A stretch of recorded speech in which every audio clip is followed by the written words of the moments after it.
to another CMCP pre-recorded activity video. My name is Allie and my pronouns are she and her, and today I have a few really fun activities inspired by the book Stars by Ray and Frazee. But before we get into those activities, let's figure out what this book's all about, shall we? Stars by Ray and Frazee.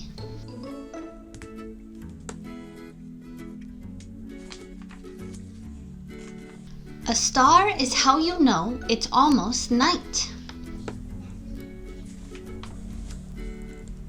As soon as you see one, there's another and another, and the dark that comes doesn't feel so dark. What if you could have a star?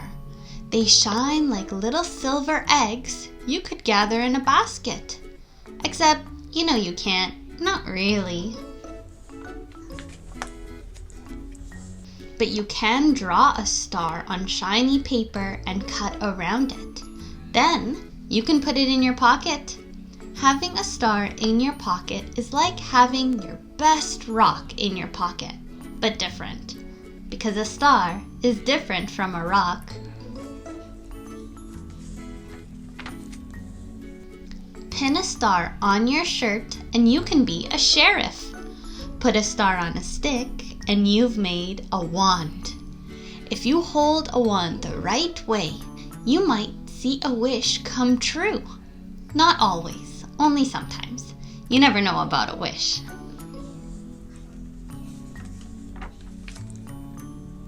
You can give a star to a friend, but never give away the one you keep in your pocket. You need to know it is there. Some days you feel shiny as a star. If you've done something important, people may call you a star. But some days you don't feel shiny. Those days it's good to reach for the one in your pocket.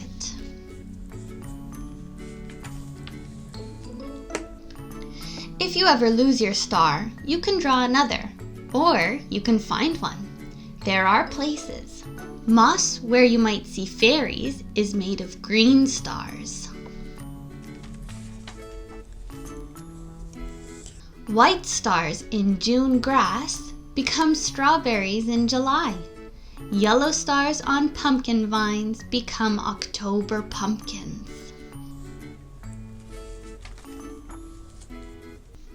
Snowflakes are stars. Blow a ball of dandelion and you blow 1,000 stars into the sky. A button can have a star on it. And if you always brush your teeth, someone might give you a red or green or blue or gold or silver star. There might be a star on the calendar to mark a special day. But stars that come with night, for those you have to wait for night. You need some dark to see them. It may help to have on pajamas. Then you look up. Almost always you will find one, and another, and another, and another. And if sometimes you can't see them, they're still there. Every night, everywhere. The end. For our first activity, we will be making stars to put in our pocket, just like the one in our book. To make your star, you will need scissors, some glue, a marker, and construction paper or felt. Always be mindful to supervise children whenever they may be using sharp objects such as scissors. The first step is the most difficult, deciding which color you want your star to be. Next, I'll use my marker to draw the outline of my star onto my fabric or felt. or construction paper. Now I'll cut it out using my scissors.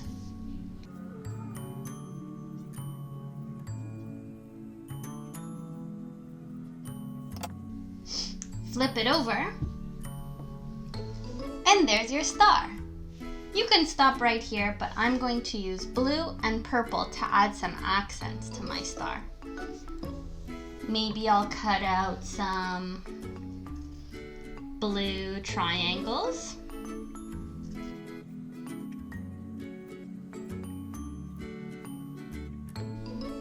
And some purple circles.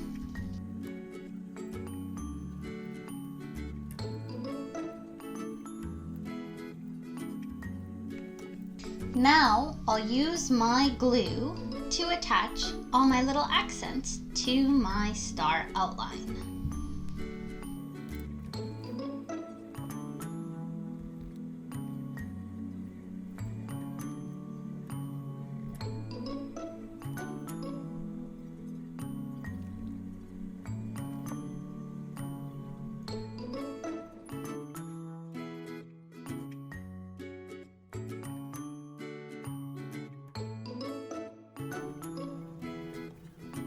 Now, all that's left to do is for wait to our star to dry. Then you can take your star and put it in your pocket. Then whenever you're feeling sad, kind of down, or a little bit upset, pull out your star and just look at it. Maybe take 5 deep breaths, 1 for each point of the star. I like to breathe by taking my finger and tracing my star, breathing in and out. And in and out. And in and out.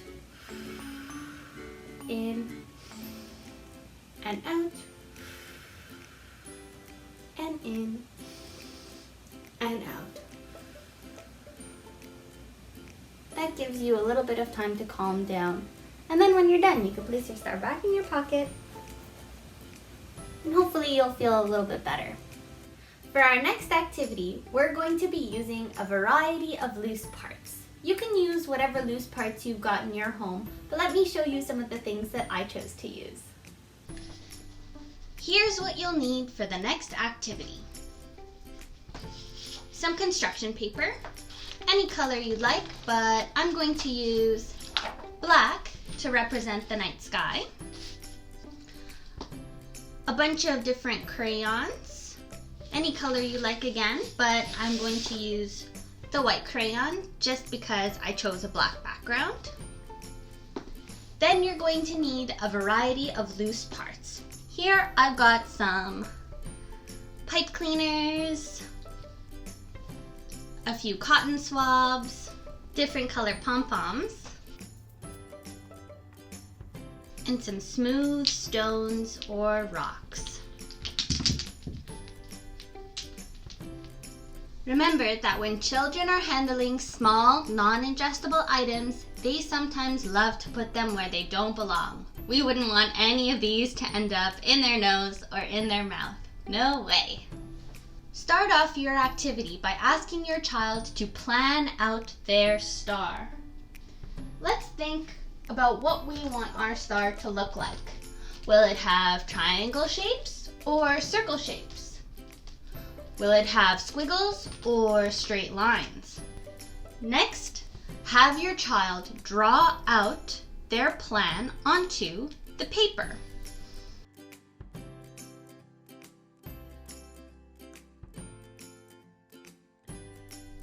Your child's star can look as abstract as they want it to look. There's no such thing as a perfect star. Finally, when you're satisfied with the shape and plan of your stars, you can pull out your loose parts. We're going to use our loose parts to outline the shapes made on our paper. Follow the lines and squiggles using the materials provided.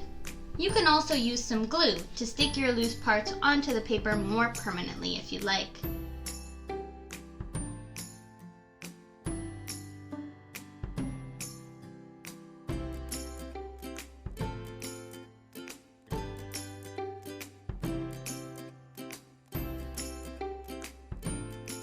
Putting thoughts and plans onto paper and then into action can strengthen your child's sense of self, communication, and cognitive skills.